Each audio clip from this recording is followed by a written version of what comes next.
Hello student, I am here Professor Smita Jha to discuss the background of the author, Stevenson and also the decadent period during Victorian time. So we should know the background of that period when Stevenson wrote The Strange Case of Dr. Jekyll and Mr. Hyde, which is one of English literature's most famous story. It is the enduring classic of man's transformation into a monster. First published in 1886, it follows Gabriel John Utterson, a London-based legal practitioner who investigates a series of strange occurrences between his old friend Dr. Henry Jekyll and a murderous criminal named Edward Hyde. This novella is now considered to be a defining book of the Gothic horror genre. It is an important work of literature for its sizable impact on popular culture, with the phrase Jekyll and Hyde being used in vernacular to refer to people with an outwardly good but sometimes shockingly evil nature. Its exploration of duality and moral conflict continues to resonate, inspiring countless adaptations and interpretations. The author of this novella, Robert Louis Stevenson, was one of the masters of Victorian adventure story. He was born in Edinburgh, Scotland on November 13, 1850. Stevenson was a sickly child and respiratory troubles plagued him throughout his life. As a young man, he traveled through Europe, leading a bohemian lifestyle, and penned his first two books, both travel narratives. Stevenson demonstrated a passion for writing from an early age, and by his teenage years, actively sought to master the craft by imitating a diverse range of prose and poetry styles. His youthful fascination with the Covenanters or the Scots who united to defend their interpretation of Presbyterianism in the 17th century culminated in his first published work, The Penland Rising. While at university, he rejected his parents' religious beliefs and embraced a liberal bohemian lifestyle, openly criticizing the perceived cruelties and hypocrisies of bourgeois respectability. As a young man, he immersed himself in London's literary circles, gaining support from notable figures such as Sidney Colvin, Andrew Lang, Edmund Gosse, Leslie Stephen, and W.E. Henley. In 1876, he met a married woman, Fanny Wendy Griffith of Swan, and fell in love with her. Mrs. Osborne eventually divorced her husband and she and Stevenson were married. Stevenson returned to London with his bride and wrote prolifically over the next decade in spite of his terrible health. He won widespread admiration with Treasure Island, written in 1883, and followed it with Kidnapped in 1886. Both were adventure stories. The former is a pirate tale set on the high seas, and the latter a historical novel set in Stevenson's native Scotland. Dr. Jekyll and Mr. Hyde, which Stevenson described as a fine boogie tale, also came out in 1886. It met with tremendous success, selling 40,000 copies in 6 months and ensuring Stevenson's fame as a writer. In its narrative of a respectable doctor who transformed into a savage murderer, Dr. Jekyll and Mr. Hyde tapped directly into the anxieties of Stevenson's age. The Victorian era, named for Queen Victoria, who ruled England for most of the 19th century, was a time of unprecedented technological progress.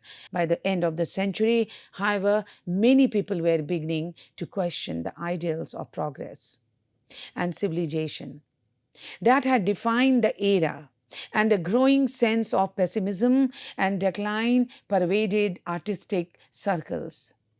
Many felt that the end of the century was also witnessing the twilight of Western culture.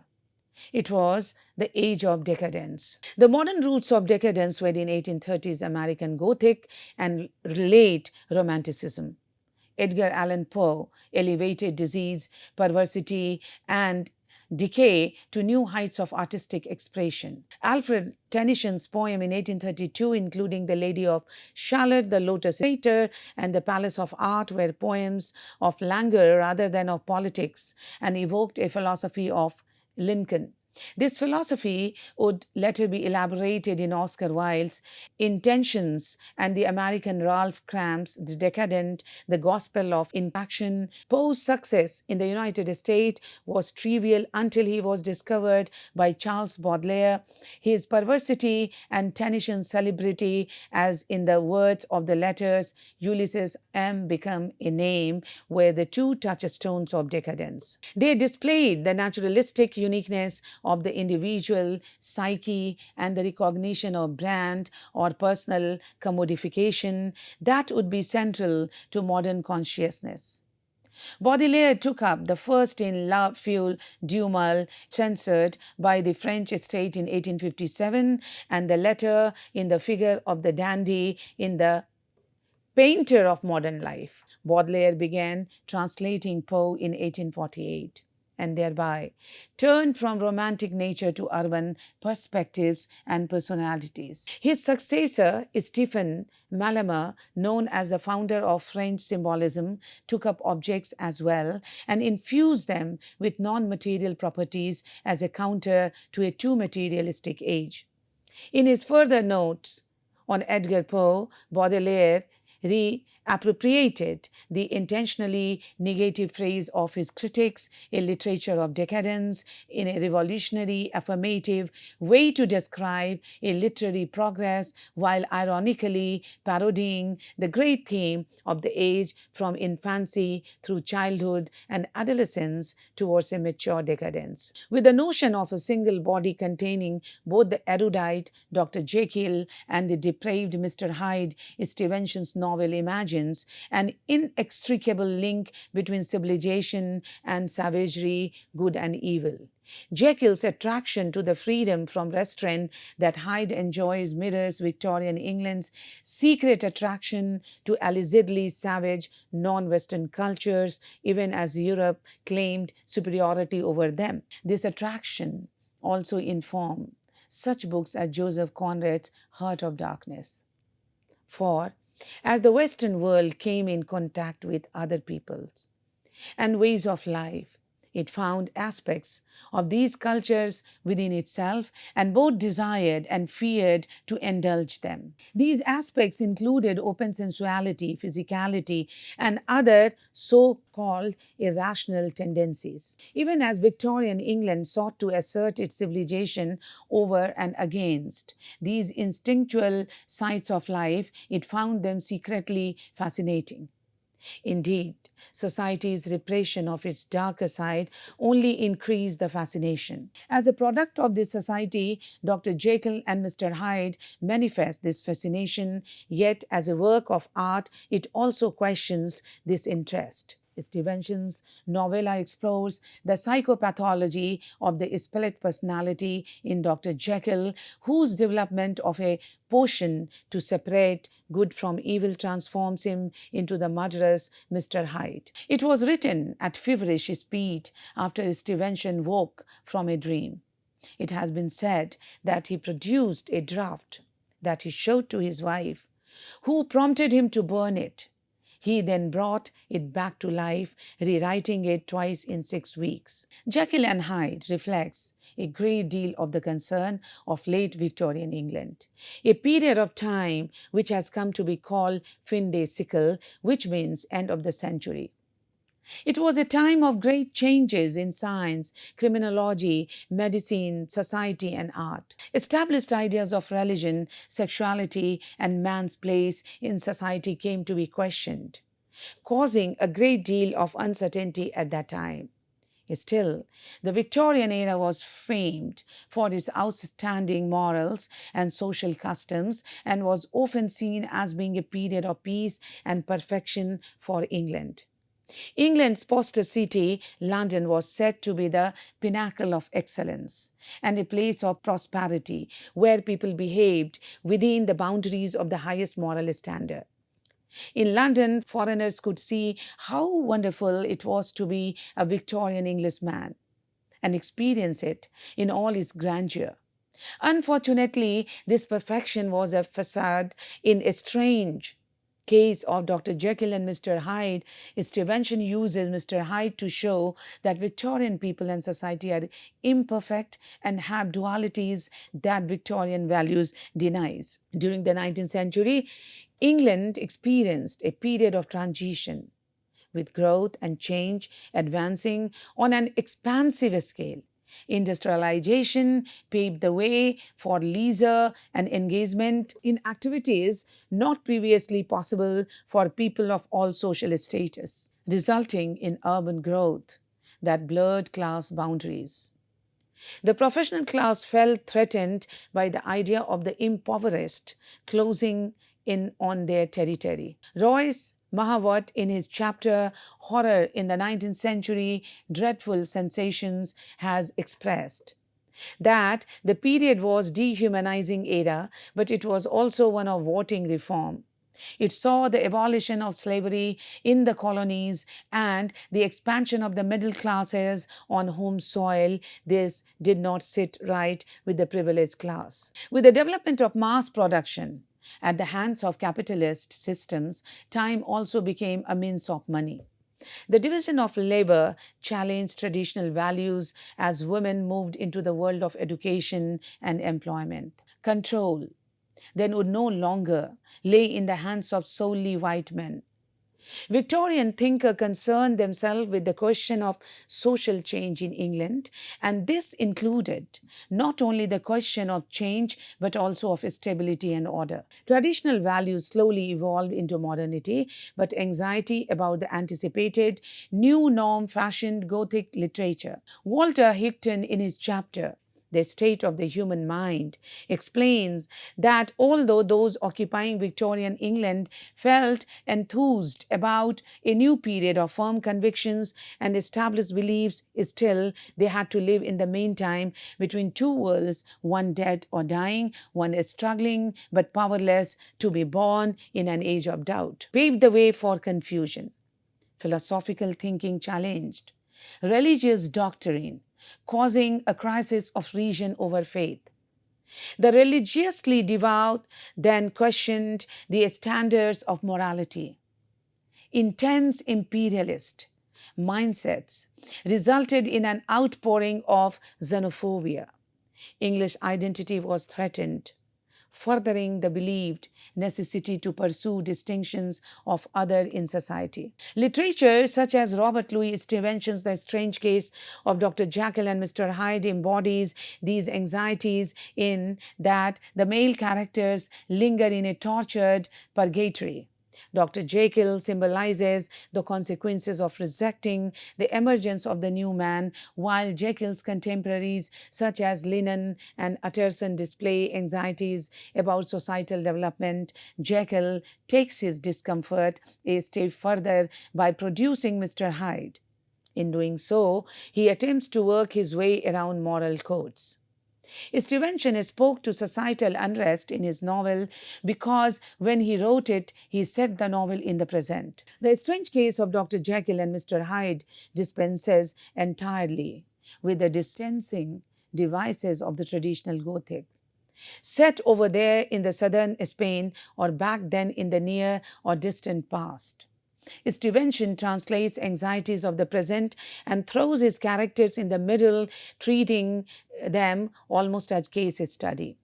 Throughout the 19th century, imperialist practice maintained its role in British society. Imperialism expanded beyond mere action, conquering thought as well as land. The fierce patriotism caused by centuries worth of geographic dominion inherently placed massive anxieties around the possibilities of losing the ever-strengthening British grip across the globe. Taking pride in the British Empire was a major aspect of Victorian patriotism and was often indistinguishable from racial chauvinism. Imperialistic pursuits surpassed economic and political means in efforts to establish British norms for the inferior races. According to Patrick Brantlinger, author of Victorian literature and postcolonial studies, a certain ambivalence regarding imperialism existed within literature. This ambivalence towards matters related to imperialism caused the novelist to resort to immigration as a way of rewarding deserving and sometimes undeserving characters while underlining societal and personal problems they were leaving behind. The men in Stevenson's text also saw difficulty adapting to the norms that their surrounding society constantly projected. Through creating characters who express unstable coping mechanism, Stevenson highlights masculine fragility. The male character delve into Soho, acting as onlookers of Mr. Hyde's chaos.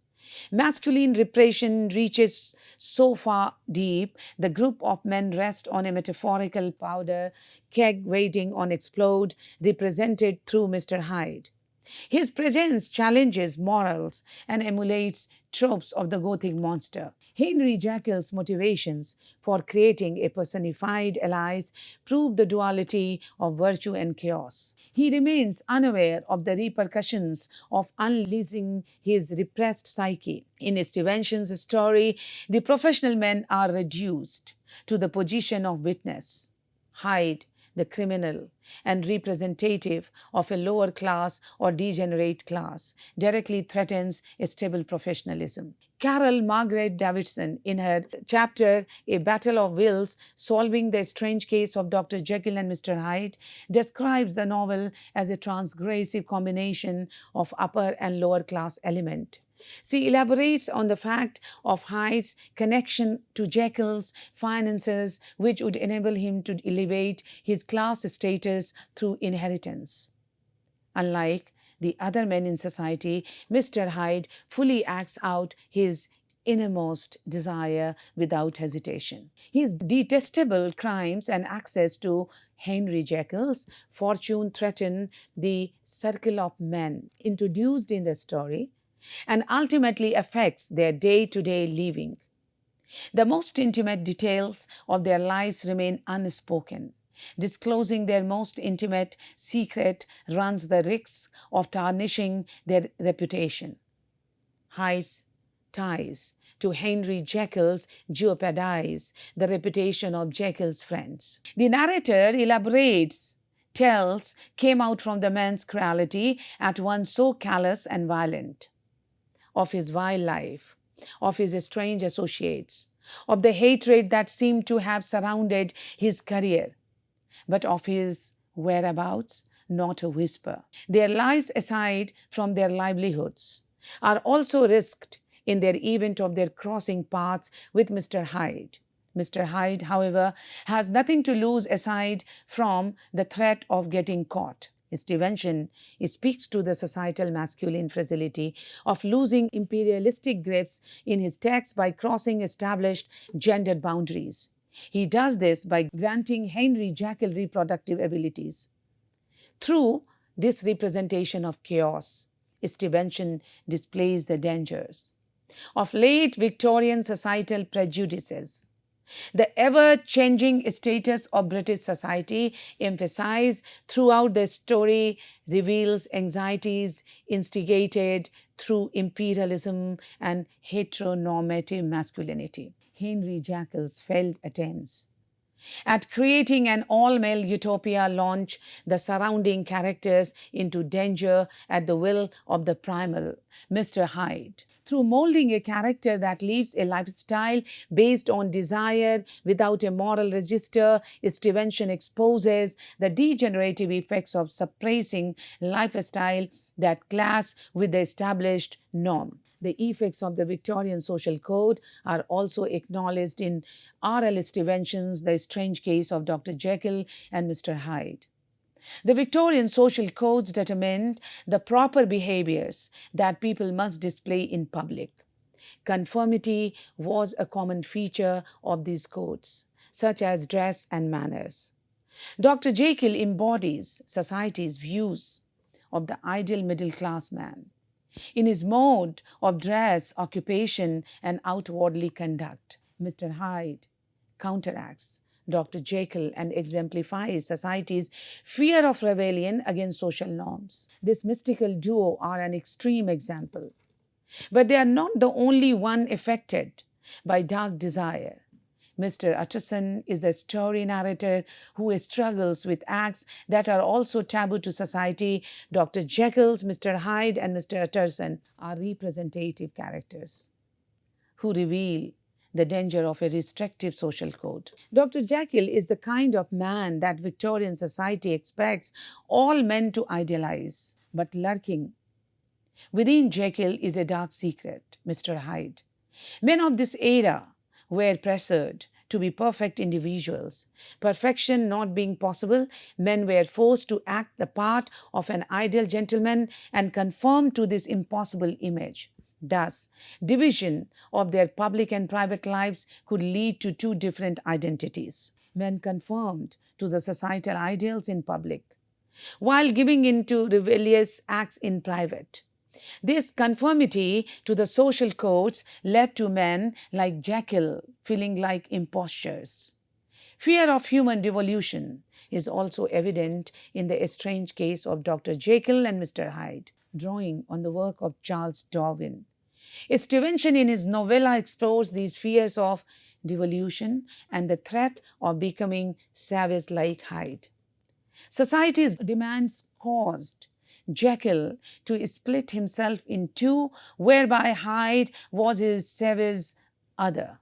This act eventually destroyed Jekyll. The public supported conformity, but these codes promoted unrealistic requirements that could in effect destroy someone. The strange case of Dr. Jekyll and Mr. Hyde introduced readers to the threat posed by rigid social codes and how they could in effect lead to degeneration. In the novella, Stevenson portrays Utterson as an unusual character. He is strange in his acceptance of people during and even after their fall from respectability. As an upper class and respectable lawyer, he often is the last reputable acquaintance and last good influence for these people. His odd or extraordinary behavior shows how people in Victorian London base their values on the idea of respectability. This trait is considered necessary to be an upstanding and moral person. Utson's choice to follow the values of the day strictly was not one he forced upon other people, but because he followed the rules, he was seen as kind for his acceptance of fallen people, not disreputable. Reputation, though, could be easily shattered by any wrongdoing that might change the perception of the person. Utterson ran considerable risk in associating with people of lower respectability. Additionally, respectable people with something to hide were sometimes blackmailed by people who knew their disreputable secrets. Often, lower class people who knew of a reputable person's unacceptable deeds would hold this secret against them for money or favors. These bribes were generally granted in order for the respectable person's secret to remain undisclosed. The need for the appearance of social perfection often caused people to cover up the things that would not have been deemed acceptable in society. This included ignoring a scandalous situation, avoiding public acknowledgement of disreputable section of London, and avoiding conversations that delved into superficial topics. There was a general dislike for unpleasant topics such as human fault or any personal subject that granted a glimpse into the undesirable parts of human nature. The term moral insanity was used to describe someone respectable who committed some unacceptable act. This insanity allowed for occasional infractions against the social code without permanent blame. A respectable person could make a smooth re-entry into upper class society. After a lapse in respectable behavior, once they recovered from this mental disease, no one would question this diagnosis or speak of it after they recovered. Morally insane people were thought to have a medical condition that prevented them from seeing the wrongness of their actions. Therefore, upper class Victorians occasionally had an acceptable excuse for their behavior if some secret immoral act became publicly known. If one committed a small infraction of the social code, they would no doubt wish to retain their upstanding position in society, and moral insanity could be used to do this. Stevenson fashioned a depiction of London that imitates the imperfection of humans and their dualities by connecting these unfavorable places with the more stylish sections of the city. There are locations such as Hyde's apartment in Soho that are squalid but very near to fashionable London. Even though the people of Victorian society would prefer for these places to be hidden, they are nonetheless closely situated to the popular areas. Therefore, the two sides of London cannot be easily separated, nor can the bad be fully concealed from view. The concealment of both situations and places allows the truly bad in society to continue because all effort is focused on hiding it rather than changing it. Rather than acknowledging the existence of lower status areas and working on their improvement, the Victorian bourgeois chose to leave them alone. The mimicry of human nature continues in the contrast between Dr. Jekyll's house and the lab with which it is associated, whereas the lab is sinister and shows signs of extreme negligence. The upscale house has an air of wealth and comfort. The house is an embodiment of Dr. Jekyll's, whereas the lab and Hyde repulse people. Both Jekyll's and his home have a feeling of warmth that draws people in. That Jekyll spends much of his time in the seemingly disreputable lab mimics that frequent visit of the upper class to low class areas. But as he increasingly becomes separated from Hyde, Jekyll is no longer able to control his other half. Thereby, Stevenson critiques the Victorian practice of selecting only those qualities of people and places that are deemed respectable and repressing all others because it divides one person into two separate personalities. In the strange case of Dr. Jekyll and Mr. Hyde, Dr. Jekyll realizes that his reputation of being a good member of society is not enough to make him a content individual. He feels trapped in his current normal life. The transformation of Dr. Jekyll into Hyde can be seen as a way to seek freedom from the strict Victorian social norms. In other words, Jekyll and Hyde represent the repressed individuals as a result of the conservative society where individual expressions are suppressed. Dr. Jekyll decides to seek his freedom and he splits his different identity, good and evil side apart. Eventually, his first success in creating Mr. Hyde leads Jekyll to his catastrophe. As time goes by, he loses control over Hyde and cannot hide his evil side. Hyde, as a creation of Henry Jekyll, Edward Hyde demonstrates all the wickedness and evilness within him.